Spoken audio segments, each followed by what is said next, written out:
Jangan lupa untuk subscribe dan nyalakan lonceng notifikasinya. Apa saja misi yang harus dibawa Presiden Joko Widodo ke Ukraina dan Rusia? Sudah bergabung pengamat hubungan internasional sekaligus pendiri think tank Independent Synergy Policies, Dina Prapto Raharja. Selamat malam, Mbak Dina. Selamat malam, Mbak Sylvia. Mbak Dina, invasi Rusia kan masih berlangsung di Ukraina. Apakah sekarang adalah waktu yang tepat bagi Presiden Joko Widodo untuk bertemu dengan Presiden Ukraina dan Presiden Rusia? Kalau menurut hemat saya, dalam kondisi seperti sekarang, tidak ada waktu yang bisa diukur sebagai benar-benar tepat ya. The sooner the better, lebih cepat lebih baik. Dan kalau kita tidak bersikap, tidak bersuara, itu sama sekali bukan pilihan yang bijak. Jadi ini satu hal yang positif yang perlu kita sambut baik. Oke, apa saja misi yang harus dibawa Presiden Jokowi ke Ukraina dan Rusia? Urgensinya buat Indonesia adalah lancarnya nanti pertemuan konferensi tingkat tinggi G20 di Bali di bulan November 2022, di mana Indonesia akan memimpin. Agenda-agenda yang sudah disiapkan lintas negara, lintas kementerian, lintas instansi, harapannya bisa dibicarakan dalam situasi yang kondusif, meskipun masih ada ketidakpastian dalam hal konflik Ukraina dengan Rusia.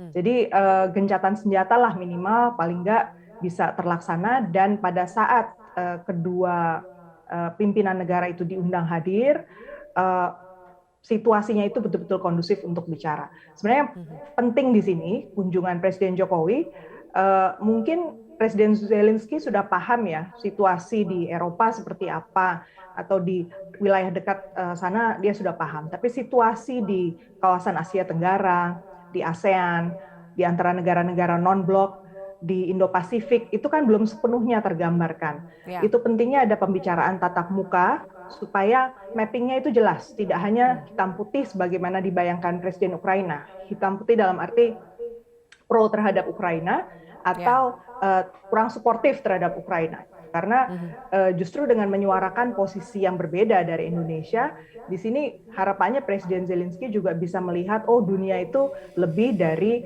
sekedar hitam dan putih. Apakah Indonesia punya posisi tawar yang kuat, Mbak Dina, untuk didengar Ukraina dan Rusia? Nah, ini yang menarik di sini, sebenarnya rangkaian upaya damai kan sudah diupayakan banyak negara ya.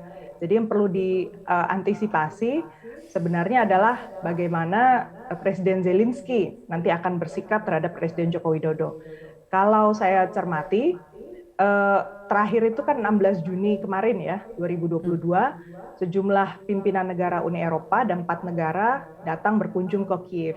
Ini negara-negara yang penting buat Ukraina seperti Prancis, Jerman, Italia, Romania, yang kita tahu sebentar lagi mungkin dalam beberapa jam ke depan akan memutuskan baiknya langkah ketika Ukraina melamar masuk ke Uni Eropa akan seperti apa, dan di akhir bulan ketika akan diputuskan di Jerman soal keanggotaan Ukraina di NATO itu akan seperti apa. Dan di sini yang menarik ekspresi yang diterima oleh sejumlah negara.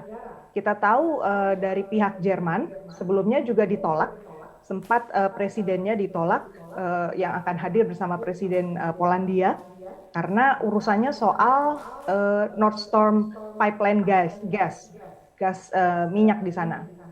Jadi kalau dia bicara soal hal yang sensitif dan belum mau dibicarakan oleh Ukraina, itu ditolak. Yang menetralisir adalah ketika negara-negara Eropa ini mengatakan akan mendukung posisi Ukraina. Tapi ada juga meme yang beredar kan ya di sosial media bahwa ketika Presiden Macron berjabat tangan dan mencoba bicara lebih dekat gitu dengan Presiden Zelensky, wajahnya sama sekali tidak ada ekspresi gitu. Jadi antisipasi respon yang seperti ini itu juga perlu disiapkan oleh Presiden Joko Widodo. Karena posisi Presiden Joko Widodo kali ini kan sebagai G20, sebagai negara yang tidak punya juga kepentingan politik langsung gitu ya si Ukraina ini. Jadi minimal kalau menurut saya Presiden Joko Widodo pahamlah memberi mapping yang jelas, suka atau tidak suka, Presiden Zelensky harus tahu dunia itu posisinya beragam gitu. Ya, oke. Terakhir, Mbak Dina, pendekatan seperti apa sih harus dilakukan oleh Presiden Jokowi agar perdamaian antar dua negara tersebut bisa tercapai? Kalau menurut saya yang penting itu Zelensky maupun Putin sama-sama tahu bahwa eh, tidak mungkin ada jalan positif jika diambil melalui agresi militer.